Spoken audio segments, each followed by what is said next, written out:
عرض کریں گے اے مولا دنیا میں تیرے بندے ہمیں سمجھاتے تھے لیکن ایک کان سے سن کے دوسرے کان سے نکال دیتے. ہم تو یہ سمجھتے تھے یہ مولوی صاحب ہیں، یہ ملا جی ہیں، ان کو کوئی ترقی کی ہوا نہیں لگی ہے، لیکن اے پروردگار آج قیامت میں ہماری نگاہوں نے دیکھ لیا کہ حق وہی تھا جو تیرے بندے دنیا میں ہمیں سمجھاتے. انا موقنون فرجعنا نعمل صالحا انا موقنون. اے اللہ ہم تو دنیا میں بڑی بھول کیے لیکن ایک بار اور دوبارہ دنیا میں جانے کا موقع دے دے. اب کسی شک و شبہے میں نہیں رہیں گے، اب تیری نافرمانی نہیں کریں گے. انا موقنون، اب ہمیں یقین ہو گیا ہے کہ جو تیرے بندے سمجھاتے تھے وہی صحیح ہے، اس لیے ایک بار اور موقع دے دے دنیا میں جانے کا. فرجعنا نعمل صالحا، اب ہم جائیں گے تو دوبارہ اب نیک کام کریں گے، گناہ نہیں کریں گے. اللہ ارشاد فرمائے گا اے میرے بندو دنیا میں تو ایک ہی بار بھیجا جاتا ہے، وہ میں نے بھیج دیا، لیکن جیسے تم نے میرے بندوں کی نصیحتیں بھلا دی، میری آیتیں بھلا دی، وَكَذَلِكَ الْيَوْمَ تُنْسَى، آج تمہیں بھلا دیا جائے، یعنی تمہاری طرف نظر رحمت نہیں کی جائے گی. تو کل کی شرمندگی سے بہتر ہے کہ آج ہم شرمندہ ہوں. آج ہم کچھ سوچیں، غور کریں، کچھ تبدیل ہو، کچھ بدلیں اپنے آپ کو. میں تو یہ دیکھتا ہوں کہ بدل رہے ہیں ہم لوگ، لیکن جو تبدیلی خیر کی طرف لے جائے وہ تبدیلی نظر نہیں آتی.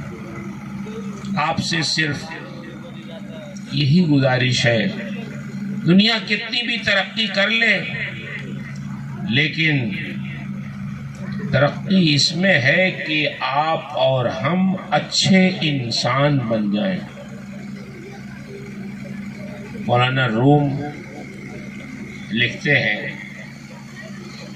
کہ ایک شخص رات کے اندھیرے میں چراغ اپنے ہاتھ میں جلا کر اس کی روشنی میں ہر آنے جانے والے کو راستے پہ کھڑے ہو کر اس کا چہرہ دیکھتا تھا، آگے بڑھ جاتا، کچھ اس سے پوچھتا نہیں، کچھ اس سے باتیں بھی نہیں کرتا، چہرہ دیکھتا آگے بڑھ جاتا. مولانا روم نے اس سے کہا اللہ کے بندے تم دیکھتے کیا ہو؟ وہ مولانا روم کہتے ہیں اس سے اللہ کے بندے تم دیکھتے کیا ہو؟ چہرہ دیکھ کے آگے بڑھ جاتے ہو، کچھ پوچھتے ہی نہیں اس سے. کیا بات ہے، کیا دیکھتے ہو، کیا تلاش کرتے ہو؟ تو اس نے کہا میں انسان تلاش کر رہا ہوں. مولانا روم نے کہا یہ جو گزر رہے ہیں یہ انسان نہیں ہے؟ تو اس نے کہا میں وہ انسان تلاش کر رہا ہوں جس کے اندر انسانیت ہو. تو اس کا مولانا روم کہتے ہیں اس کا مطلب یہ ہوا کہ انسان بھی دو طرح کے ہیں. ایک تو وہ انسان جو صرف اپنی شکل و صورت سے انسان ہو، اور ایک وہ انسان جو اپنے اندر سے حقیقت میں انسان ہو، جس میں انسانیت ہو. نبی کریم صلی اللہ تعالی علیہ وسلم کیسے زندگی گزارتے تھے؟ آج میں حدیث کی روشنی میں آپ کو اپنے آپ کو بھی سمجھانا چاہتا ہوں کہ ہم اور آپ تکلف میں زندگی گزارتے ہیں، بالخصوص اپنے گھر والوں کے ساتھ. یہ نوجوان ہمارے جو ہیں یہ اپنے دوستوں کے ساتھ تو بہت اچھی طرح پیش آتے ہیں لیکن اپنے ماں باپ کے ساتھ اچھی طرح پیش نہیں آتے، اپنے گھر والوں کے ساتھ اچھی طرح پیش نہیں آتے. نبی کریم صلی اللہ تعالی علیہ وسلم کے بارے میں ام المومنین حضرت عائشہ صدیقہ رضی اللہ تعالی عنہا سے جب صحابہ پوچھتے تھے، ایک صحابی ہیں حضرت اسود رضی اللہ تعالیٰ عنہ، وہ ام المومنین سے پوچھتے ہیں کہ نبی کریم صلی اللہ علیہ وسلم گھر میں کیسے رہتے تھے؟ میں اس لیے سنا رہا ہوں کہ آپ گھر میں کیسے رہتے ہیں اور کیسے رہنا چاہیے وہ سرکار کی زندگی سے ام المومنین سے پوچھنے کا مقصد یہ تھا کہ سرکار کو تو ہم دیکھتے ہیں، مسجد نبوی میں آپ رہتے ہیں، باہر دیکھتے ہیں، لیکن ایک آدمی کی خوبیاں اس وقت اجاگر ہوتی ہیں جب وہ بے تکلفی کے ساتھ اپنے اہل میں زندگی گزارتا ہے، وہ اپنے گھر میں اپنے بیوی بچوں کے ساتھ کیسے رہتا ہے، کیسے اس کے شب و روز گزرتے ہیں۔ صحیح جواب اس کی بیوی ہی دے سکتی ہے۔ اس لیے ام المومنین سے جب انہوں نے پوچھا کہ سرکار گھر میں کیسے رہتے تھے، کیف کان رسول اللہ صلی اللہ علیہ وسلم فی بیتی، سرکار اپنے گھر میں کیسے رہتے تھے، تو ام المومنین ارشاد فرماتی ہیں سرکار جب گھر میں رہتے کان فی محنت اہلی، تو اپنے گھر والوں کے کاموں میں ہاتھ بٹاتے، بے تکلف رہتے، جو کام ہم کرتی تو ہمارے ساتھ شریک ہو جاتے، ایسا نہیں کہ کوئی الگ تھلگ انسان معلوم ہوتے، گھر میں جب رہتے تو اپنے اہل کے ساتھ بالکل بے تکلفانہ زندگی گزارتے، زمین پہ بیٹھ جاتے، وہیں پہ ہم دسترخوان لگا دیتی تھیں اور سرکار کے سامنے جو کھانا پکا رہتا پیش کر دیتی، سرکار اسے تناول فرما لیتے، کوئی تکلف نہیں۔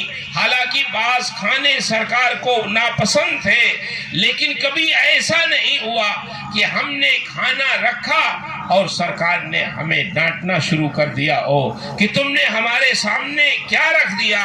ما آبا رسول اللہ صلی اللہ علیہ وسلم طعامن قطو، اللہ کے رسول نے کبھی کسی کھانے کے بارے میں ناپسندیدگی کا اظہار نہیں فرمایا۔ بعض کھانے ناپسند تھے، اگر سامنے آتے نہیں کھاتے، لیکن یہ نہیں کہتے کہ میرے سامنے تم نے کیا لا کے رکھ دیا۔ آج آپ غور کریں ہمارا اور آپ کا کیا مزاج ہے، کیسے رہتے ہیں گھر میں؟ کیا اسی طرح رہتے ہیں؟ ام المومنین ارشاد فرماتی ہے ایسا بے تکلفی کے ساتھ اور اس طرح رہتے، ہمارے کاموں میں ہاتھ اس طرح بٹاتے کہ اگر میں توے میں روٹی ڈال دیتی تو میرے سرکار ہماری دلجوئی میں اس توے کی روٹی کو الٹنے پلٹنے لگتے۔ ہمیں معلوم تھا یہ سرکار کا منصب نہیں ہے، لیکن یہ بھی معلوم تھا کہ سید الانبیاء یہ ہمیں اپنی امت کو سمجھانے کے لیے سب کر رہے ہیں کہ تمہیں اپنے گھر میں زندگی کیسی گزارنی ہے، یہ اپنے نبی سے سیکھو۔ محبت ایسی کرتے اپنے گھر والوں سے کہ ام المومنین حضرت عائشہ صدیقہ رضی اللہ تعالی عنہا ارشاد فرماتی ہے، مسلم شریف کی حدیث ہے کہ گوشت کی ایک بوٹی جس میں ہڈی بھی تھی گوشت بھی تھا، میں نے اس کا کچھ حصہ اپنے دانتوں سے کاٹ کے کھایا اور پھر اسی بوٹی کو میں نے سید الانبیاء کی خدمت میں پیش کر دیا کہ حضور آپ اس کو تناول فرمائیں۔ سرکار نے اسے لیا، اسے کھانا چاہا، لیکن جب کھانا چاہا تو ارشاد فرماتے ہیں عائشہ تم مجھے بتاؤ کہ تم نے اپنے دانتوں سے کہاں سے کاٹ کے کھایا ہے اس کو، میں بھی وہیں سے کھانا چاہتا ہوں جہاں سے تم نے اپنے دانتوں سے کاٹا۔ آپ غور کریں کیسی محبت اپنے اہل کے ساتھ۔ ارشاد فرماتی ہے کہ ایک بار میں نے پیالے میں پانی لیا اور پانی پینے لگی، سرکار نے دیکھا تو جواب سنے سرکار کا کیسا محبت والا جواب. ارشاد فرماتے عائشہ سارا پانی تم ہی پی ڈالو گی یا میرے لیے بھی کچھ بچاؤ گا؟ ام المومنین فرماتی ہیں کہ میں نے فوراً پینا بند کر دیا. وہ پیالہ سرکار کی خدمت میں نے پیش کیا اور جب پیش کیا کہ حضور آپ اب پیئیں اسے نوش فرمائیں. سرکار نے وہ پیالہ لیا اور اپنے لبہائے مبارک کے قریب لے گئے لیکن پینا چاہتے تھے کہ پھر رک گئے. ارشاد فرماتے اے عائشہ تم مجھے بتاؤ کہ تم نے اپنے ہونٹ کہاں سے لگا کے پیے ہیں؟ میں وہیں سے پینا چاہتا ہوں جہاں سے تم نے اپنے ہونٹ لگائے. آپ مجھے بتاؤ اگر اس طرح کوئی شوہر اپنی بیوی کے ساتھ زندگی گزارے جیسے سید الانبیاء نے گزاری ہے تو کیا کبھی طلاق کی نوبت آئے گی؟ کبھی مار پیٹ کی نوبت آئے گی؟ کبھی مقدمہ بازی کی نوبت آئے گی؟ کبھی دو خاندانوں میں جھگڑے کی نوبت آئے گی؟ آج اگر یہ سب کچھ ہمارے معاشرے میں ہو رہا ہے تو سب اس لیے ہو رہا ہے کہ ہم نے اپنے نبی کی سنت چھوڑ دی ہے، زندگی گزارنے کا طریقہ چھوڑ دیا ہے جو ہمارے پیغمبر نے ہمیں عنایت فرمایا تھا.